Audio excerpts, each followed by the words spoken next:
জয় নিতাই, জয় গৌর হরি বল। সবাইকে নমস্কার।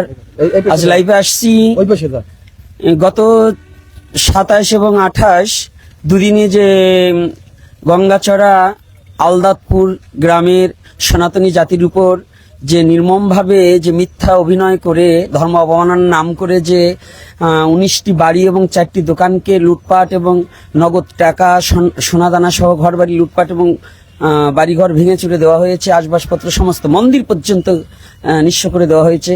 সেই সুবাদে বাংলাদেশ সম্মিলিত সনাতনী জাগরণ জোট এর পক্ষ থেকে আমি গোপীনাথ দাস ব্রহ্মচারী এবং আমার সহযোদ্ধারা যারাই আছে এই পার্টির সাথে জড়িত যারা এবং সেই জোটের সাথে যারা জড়িত সকলে আমরা এসেছিলাম সেই ক্ষতিগ্রস্ত ব্যক্তিদের মাঝে কিছু বস্ত্র বিতরণের জন্য।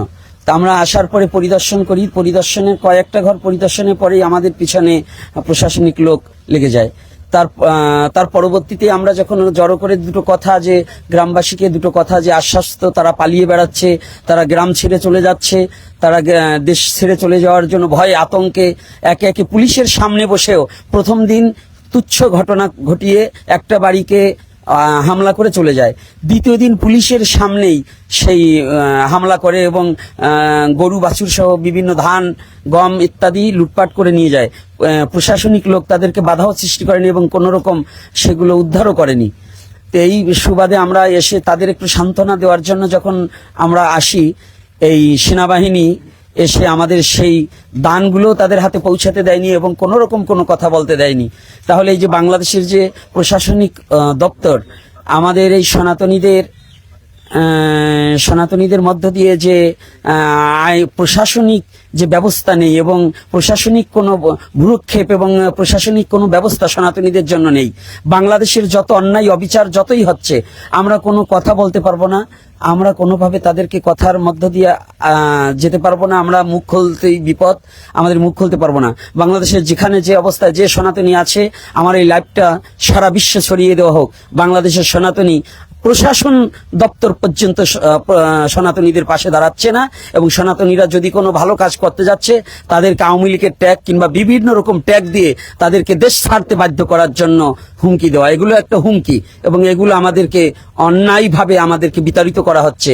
তাই সারা পৃথিবীর যেখানে যেখানে সনাতনী জাতি আছে, যেখানে যেখানে আছে সব জায়গা থেকে আমাদের আওয়াজ তুলতে হবে যে আমাদের ন্যায্য অধিকার। আমরা জন্মেছি বাংলাদেশে স্বাধীন দেশে এবং স্বাধীন হিসেবে থাকতে চাই। আমরা কোনো সংঘাত লড়াই চাই না, আমরা সবাই মিলেমিশে থাকতে চাই। যদি এটাও প্রশাসন আমাদের না করতে দেয় তাহলে আমরা গভীরভাবে আমরা রাস্তায় নামতে বাধ্য থাকিব। এবং আজকে সেনাবাহিনী আমাদেরকে কোনোভাবেই সে অনুদান নিয়ে আসছে, অনুদান দিতে দেয়নি এবং আমাদেরকে কোনোভাবে কোনো কথা বলতে দেয়নি। আমাদের সেখান থেকে সেনাবাহিনী নিজে আমাদের কাছে ভিডিও ফুটেজ আছে যে ওই গ্রামের মধ্যে আমরা কোনো কথা বলতে পারবো না, কারো বাড়ি যেতে পারবো না, এরকম এটা এক প্রকারের হুমকি এবং আমাদেরকে বিতাড়িত করা, এটা আমি মনে করি। তো এটা প্রশাসন থেকে আমাদের কাম্য ছিল না, কিন্তু প্রশাসন যেভাবে আমাদের বিরুদ্ধে এবং সনাতনীদের পক্ষে কোনো নেই এবং অন্যায়ের পক্ষে লড়ে যাচ্ছে, এরা অন্যায়কারীকে সহযোগিতা করছে কিন্তু ন্যায়ের পক্ষে যারা প্রশাসন কোনোভাবেই তাদের পক্ষে নিচ্ছে না। এজন্য আমি সবারকে, সারা বাংলাদেশ নয়, যারা মানবতার ধর্ম পালন করছে এবং মানবতা যারা দেখাতে যাচ্ছে সবার প্রতি আমার অনুরোধ, হিন্দু মুসলমান বৌদ্ধ খ্রিস্টান, যে এভাবে যদি অন্যায়কে যদি প্রতিরোধ না করা যায় এবং প্রশাসনও যদি অন্যায়ের সপক্ষে থাকে তাহলে এই বাংলাদেশে কোনো সৎ মানুষ থাকতে পারবে না। শুধু সনাতনী জাতি না, একদিন এদেশ মানুষশূন্য এবং জানোয়ারে ভরে যাবে এবং মানুষশূন্য হয়ে থাকবে যদি প্রশাসন এভাবে ভালো কথা এবং ভালো কাজ না করতে দেয় এবং অনুদান পর্যন্ত দিচ্ছে না।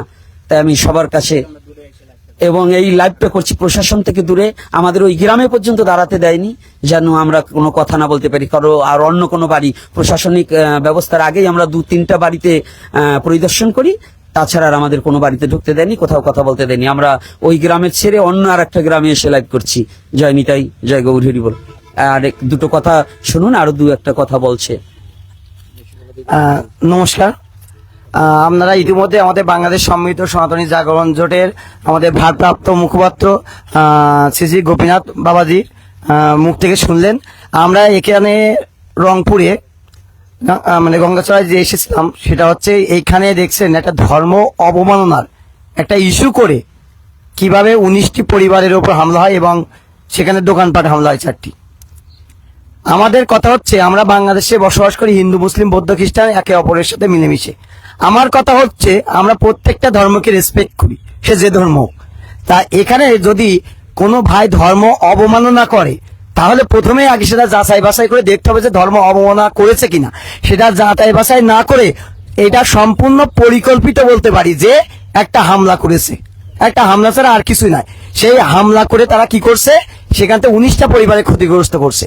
এবং যার জন্য আমরা এখানে ঢাকা থেকে বাংলাদেশ সমৃদ্ধ সনাতনী জাগরণ জোট থেকে এখানে এসেছিলাম এবং তাদেরকে সহযোগিতা করার জন্য, অর্থাৎ যেটুকু পারি আমাদের তরফ থেকে। কিন্তু এখানে এসে যখন আমরা তাদের কাছে যাওয়ার চেষ্টা করলাম এবং তাদের হাতে এবং একটা মাঠে, স্কুলের মাঠে তাদের পাশে পৌঁছানোর চেষ্টা করলাম, সেখানে আইন প্রশাসনের উপস্থিতিতে, অর্থাৎ যেখানে বর্তমান সরকারে যাদেরকে আমরা আস্থা বলে মানি, আমরা বর্তমানে সনাতনী সমাজ সর্বদাই আইন প্রশাসনের প্রতি শ্রদ্ধাশীল এবং আইন প্রশাসনের প্রতি শ্রদ্ধাশীল রেখেই আমরা সকল আন্দোলনগুলো অংশগ্রহণ করি এবং আন্দোলনগুলো করার চেষ্টা করি। কিন্তু সেই সেনাবাহিনীর একটি অংশ এখানে এসে আমাদের বললো এখানে কোনো প্রোগ্রামই করা যাবে না, এবং আইন প্রশাসন আমাদের বললেন যে অত্র এলাকায় কোনো রকমের জড়ো হওয়া যাবে না। তাহলে কি বোঝাতে যাচ্ছে? এবং তারা, আমরা ভিডিওতে দেখছেন কিভাবে আমাদের সাথে এখানে আমরা কিভাবে কথা বলছি তাদের সাথে, আর তারা আমাদের কিভাবে, অর্থাৎ তারা যেন আমাদের থ্রেট প্রদান করছেন। ভিডিওতে তারা আমরা ভালোভাবে দেখতে পারেন এক ধরনের শান্ত মাথায় থ্রেট। যখন একটা মহল এসে তখন অত্যাচার করে, ভাই ভাঙচুর করে, তখন সেনাবাহিনী এখানে কি নাই? এখানে আইন প্রশাসন ছিল না? তখন তারা কোথায় ছিল? আর এখন তারা দেখেন কোথায় আছে। তাই এখানে সম্পূর্ণ বোঝা যাচ্ছে যে একটা পরিকল্পিতভাবে সনাতনী শূন্য একটা করার জন্য মেতে উঠেছে, এছাড়া আর কিছুই নাই। তা আমরা সমগ্র বাংলাদেশের সনাতনীদের কাছে অনুরোধ জানাবো, আমরা সর্বদাই অন্যায়ের প্রতিবাদ করব। কখনোই আমরা কোনো ধর্মকে নিয়ে কথা বলি না, আর ভুলেও কখনো কোনো ধর্মকে নিয়ে কথা বলবো না। আমরা বিশ্বাস করি যে ব্যক্তি অপরাধ করে তার কোনো জাত এবং কোনো ধর্ম নাই। আর একটা বিষয় আমাদের আরো অবগত করতে চাই, দেখেন আমরা যতগুলো প্রোগ্রাম দিয়েছিলাম এর আগে, সেই প্রোগ্রামগুলো তাদের কথা মতোই কিন্তু আমরা বন্ধ করেছি। 5 আগস্টের পরে আমাদের যতগুলো বড় বড় বিভাগীয় মহাসমাবেশ ছিল, তাদের অনুরোধে কিন্তু আমরা বন্ধ করেছি। তাই তাদের অনুরোধ আমরা রাখতে পারি, আর আমরা যে কোনো জায়গায় ছোট ছোট অনুদান দিতে গেলে দিতে পারবো না। তাহলে কি বোঝাতে যাচ্ছে? এখানে কি ইঙ্গিত দিতে চাই? যে তাদের সহযোগিতা না করুক, না তারা না খেয়ে মরে যাক। আর আইন প্রশাসন থেকে কি ধরনের সহযোগিতা করা হয় সেটা তো আমরা নিজেই দেখতে পাচ্ছি, যেখানে আমাদের প্রত্যেকটা মানুষের নিরাপত্তা নেই। সুতরাং আমরা এই দেশের আর এখন আমরা আস্থা পাচ্ছি না যে বর্তমান সময়ে যে অন্তর্বর্তীকালীন সরকারের প্রধান উপদেষ্টা, আমরা তার কোনো আস্থা আমরা দেখতে পাচ্ছি না। সুতরাং আমরা এখানে আমরা মনে করব যারা আমরা বাংলাদেশের সংখ্যালঘু আছি, আমরা এর পরবর্তীতে যদি আমাদের কোনো সংখ্যালঘুদের উপর অত্যাচার হয়, আমরা আর কেউ বসে থাকবো না। আমাদের যারা যেভাবে পারি আমরা সর্বদা আইনের প্রতি শ্রদ্ধা রেখেই আমাদের প্রতিবাদ করব। এবং এই প্রতিবাদগুলোই আর একটা কথা আপনাদের বলি, যে বিষয়টা আমাদের পরবর্তীতে যে আমাদের যারা এখানে আছেন, যারা এখানে বসবাস করেন, তাদের উপরে যদি আর একটিও কোনো হামলা শিকার হয় বা ক্ষতিগ্রস্ত হয়, তাহলে সমগ্র সনাতনীরা আর বসে থাকবে না, এবং তার জন্য যা করার আমরা তাই করব। নমস্কার সবাইকে। এবং আমাদের মাঝে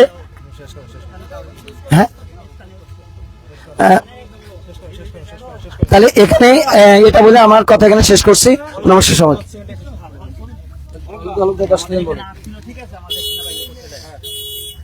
সকলকে